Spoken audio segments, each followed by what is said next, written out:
Welcome back to the market update again.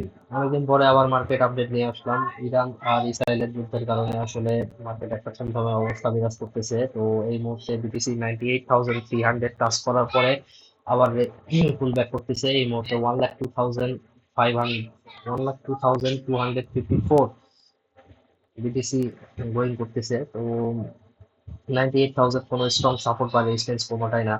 আসলে এই জায়গা থেকে যদি বিটিসি মোটামুটি আবার উপরে না যায় তাহলে আবার ক্র্যাশ করার একটা সম্ভাবনা আছে। বিটিসি সেট জোন 1,03,500 থেকে 1,04,500 এর মধ্যে।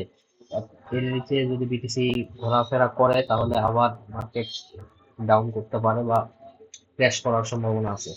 BTC এই মুহূর্তে 1,02,295, total market cap 3.14 billion, 24 hour volume 131.74 billion. BTC dominance 64.8%, Ethereum dominance 8.8%। Market trending coin, Ton coin, Not coin, Lambo coin, এই কয়েনগুলো আসলে মার্কেটের জন্য খুব একটা ভ্যারি করা না। যদিও টন কয়েনটা অনেক স্ট্রং কয়েন, বাট আমি কেন জানি একটা শিপ কয়েনই মনে করি। আম, তো থ্যাংক ইউ ফর ওয়াচিং। যারা ফ্রি আর্নিং করতে চান তারা অবশ্যই আমার ইউটিউব চ্যানেলটা ভিজিট করবেন।